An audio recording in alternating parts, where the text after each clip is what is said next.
Hello guys, welcome to my new YouTube channel. आज topic होची समाजर परिवर्तन। माई सेल्फ रजनीगंधा परिडा।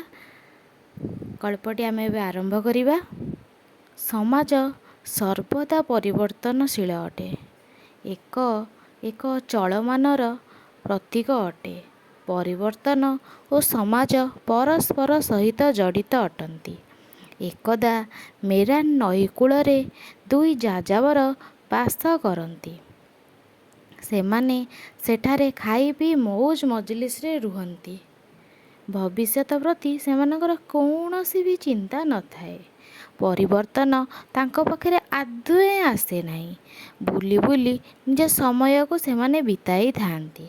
नईकूଳରେ बुली बुली जहाँ फलमूल तांको मिले सेमाने सेयाकु आहार करिकी निज जीविका को पालन करती।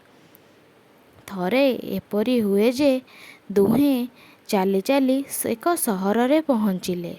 सेठाकार चाकचक्य देखी सेमाने खूब आश्चर्य हेले। तांको मन को यह खूब पाइला। सेमाने भाविले जंगल रे आमे एडे कष्ट रे निवास करुचे, सहरर बासी केड़े सुंदर रे बसवास करुचंती। साहेब बाबू मानकर चाली चलणी, बड़ बड़ कोठा, खाद्यपेय देखी और जंत्र चालित सब जानवाहन देखी तांको भारी आनंद लगे।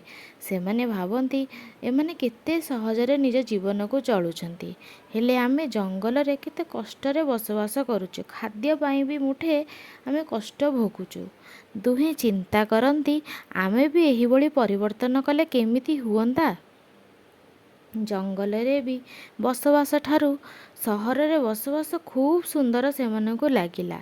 सेही दिन ठारू सेमाने शपथ कले जे आमे माने भी आम निज जीवन को एहीपरि भाबरे बदलैबा।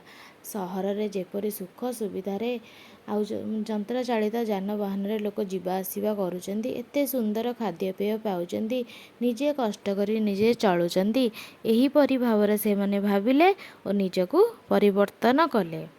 सतरे सांग माने जीवनर नाम ही परिवर्तन। परिवर्तन ही आम समाजर स्वर। जदि ये वीडियोटी आपको भल लगे ताको निहाती लाइक शेयर और सब्सक्राइब करेंगे।